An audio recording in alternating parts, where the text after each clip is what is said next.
मंथरा पूर्व जन्म में कौन थी? क्यों मंथरा और भगवान विष्णु से युद्ध हुआ था? क्यों करती थी मंथरा राम से बैर? दोस्तों, इस कथा का वर्णन मैं तेलुगु भाषा के रामायण रंगनाथन रामायण से कर रहा हूँ। रंगनाथन रामायण पृष्ठ संख्या 454 में यह लिखा है। दोस्तों, वीडियो में आगे बढ़ने से पहले अगर आप हमारे चैनल को पहली बार देख रहे हैं और ऐसे ही ज्ञानवर्धक प्रसंग को देखना चाहते हैं तो चैनल को सब्सक्राइब करके घंटी के निशान को दबाकर ऑल पर क्लिक कर दें, ताकि जो भी नया वीडियो बनाऊं तो उसकी सूचना आपको सबसे पहले मिल जाया करे। चलिए अब करते हैं ज्ञान की बात। दैत्यराज हिरण्यकश्यप के पुत्र प्रहलाद के पुत्र का नाम विरोचन था। दोस्तों, प्रहलाद महान व्यक्ति थे, वैसे ही उनका पुत्र भी महान ही था। जब भक्त प्रहलाद अपने पिता के मृत्यु के बाद राजा बने तो उन्होंने भगवान विष्णु की भक्ति के साथ साथ अपने कुल परंपरा के अनुसार ही राज किया और राक्षस भी उन्हीं परंपराओं के साथ रहने लगे। अब फर्क इतना था कि राक्षस भगवान विष्णु को अपना आराध्य मानते थे और वहीं से शिव और भगवान विष्णु दोनों के कृपा प्राप्त होने लगे थे। किंतु राक्षस होने के कारण वैष्णव बनने से उनके अंदर सद्गुण आ गए थे। ज्यादातर लोग शाकाहारी और नियमित संध्या पूजन करने वाले थे।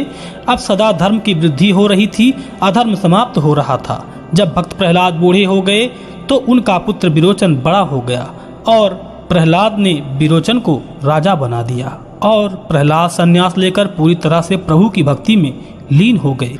दोस्तों, यह कथा मंथरा पर आधारित है। मंथरा ने कैकेयी का पालन पोषण किया था।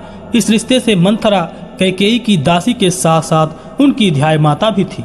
इसीलिए भगवान श्री राम मंथरा को कभी नानी तो कभी माता भी कहा करते थे। आखिर क्यों करती थी मंथरा राम से बैर?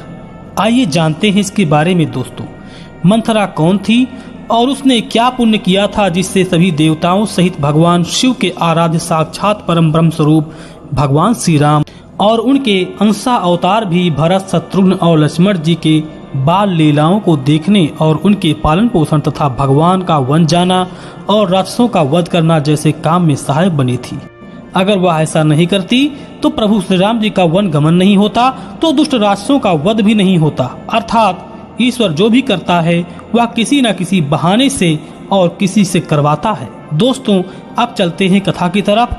जब भक्त प्रहलाद ने अपने पुत्र विरोचन को राजा बना दिया तब वह अच्छी तरह से राज करने लगी और महाराज विरोचन सुबह सुबह स्नान ध्यान करने के बाद जो भी उनके पास कोई याचक आते थे उनकी मनचाही मुराद को वह पूरी करते थे और उसके बाद अन्न जल ग्रहण करते थे।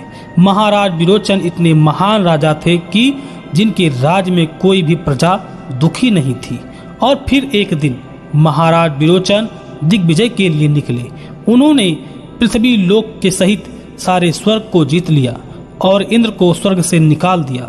इधर स्वर्ग छीन जाने के बाद देवराज इंद्र भगवान विष्णु के पास आए और कहा, हे प्रभु, मेरी रक्षा करो, त्राहिमाम त्राहिमाम। तब भगवान विष्णु ने इंद्र से कहा, हे देवराज, एक धर्मपरायण राजा विरोचन है जिसने आज तक कोई पाप नहीं किया है, बल्कि तुम जैसे शत्रु को हराकर उसने तुम्हें जीवन दान दिया है। आप ही बताओ देवराज, भला मैं उस धर्मपरायण राजा का कैसे वध कर सकता हूँ? वह बहुत धर्मपरायण, दानी और धर्मनिष्ठ राजा होने के साथ साथ मेरे भक्त प्रहलाद का पुत्र भी है, अतः मैं कभी भी उसका अनिष्ट नहीं कर सकता। तब भगवान विष्णु ने उनको एक उपाय बताते हुए कहा, हे देवराज, राजा विरोचन सुबह के समय दान करते हैं और उनके द्वार से कोई याचक खाली नहीं जाता है। अगर तुम उनसे दान में स्वर्ग मांग लो तो वह तुमको हंसते हुए दे देंगे। इंद्र ने वैसा ही किया। वह प्रातः काल उठे और ब्राह्मण का वेश बनाकर विरोचन के द्वार पर पहुंचे और अलख जगा दिया। फिर इंद्र के मन में कपट की भावना आ गई। उसने सोचा कि स्वर्ग तो दान में ही मिल जाएगा, लेकिन मुझे पूछेगा कौन, मेरी पूजा कौन करेगा? अगर मैं स्वर्ग को दान में मांग लूंगा तो लोग मुझे दान का मिला हुआ स्वर्ग की उलाहना देंगे। अतः मैं स्वर्ग न मांगकर राजा की मृत्यु मांग लेता हूँ। और फिर इंद्र ने राजा से दान में पहले कहा कि आप दान देने से पहले संकल्प करें कि मैं जो मांगूंगा आप मुझे देंगे।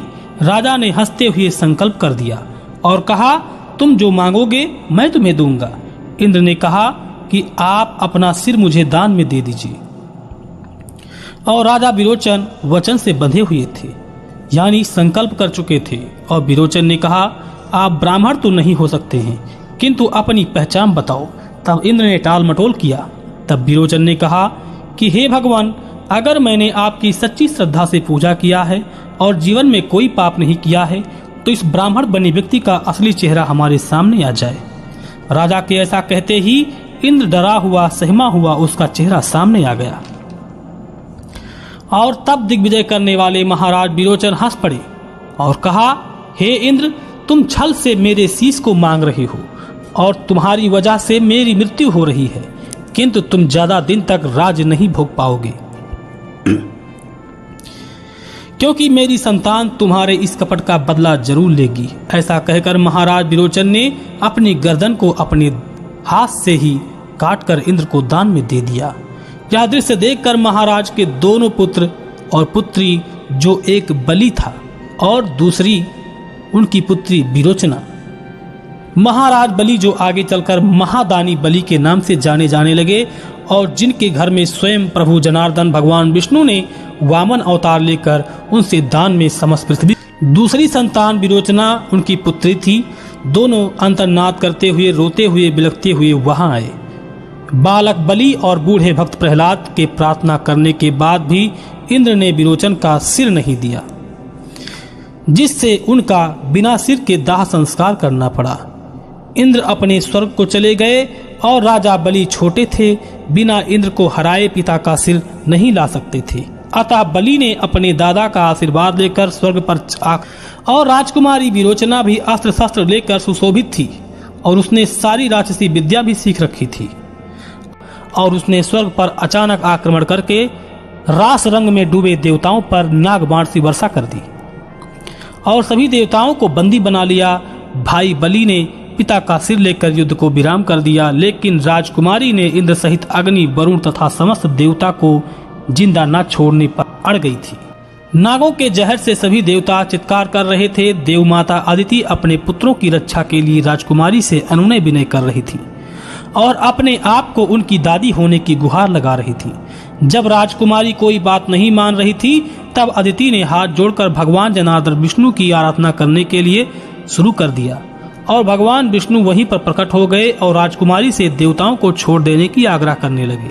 राजकुमारी ने अपने विद्या के अभिमान में भगवान विष्णु का तिरस्कार किया और भगवान विष्णु को दुर्वचन और कटुवचन बोलने लगी। तब भगवान विष्णु ने गरुड़ का आवाहन करते हुए कहा, इसके नागास्त्र को यहीं पर समाप्त कर दो। और हजारों गरुड़ एक साथ प्रकट हो गए और एक एक करके वह सारे नागों को खा गए और देवताओं के प्राण बच गए। किंतु राजकुमारी अपने पिता के साथ कपट होने से क्रोधित थी, अतः वह गरुड़ सेना पर आक्रमण करने लगी और तलवार लेकर उनके पंख को काटने लगी। यह देखकर भगवान के वाहन गरुड़ क्रोधित होकर राजकुमारी पर सेना के साथ टूट पड़े।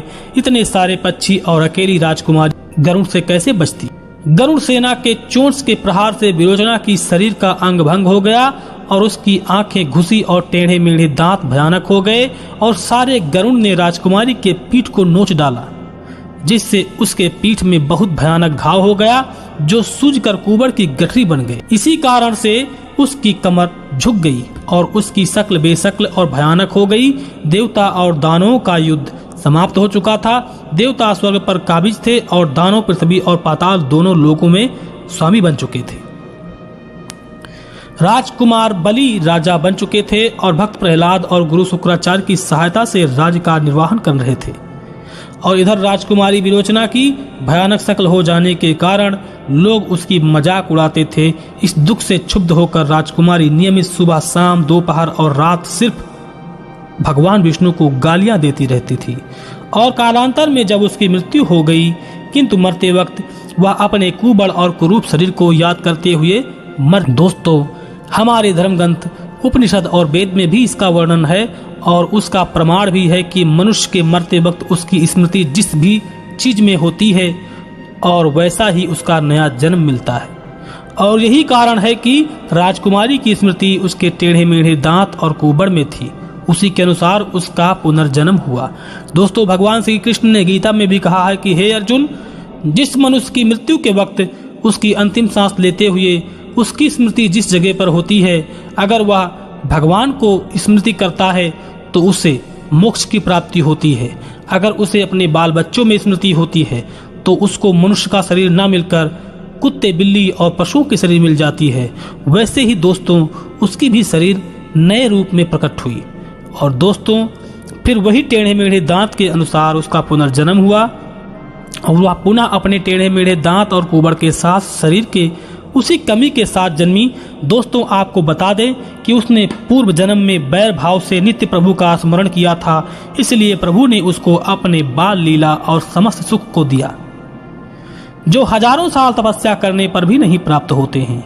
वह पिछले जन्म में भगवान विष्णु से बैर भाव रखते हुए प्राण को त्याग चुकी थी और इस जन्म में भी वह प्रभु श्री राम से, यही था मंथरा का श्री राम से बैर का कारण। वीडियो कैसा लगा दोस्तों कमेंट बॉक्स में जरूर बताएं और अगर आपको यह वीडियो अच्छा लगा तो आपसे निवेदन करते हैं और टारगेट रखते हैं 5000 लाइक का।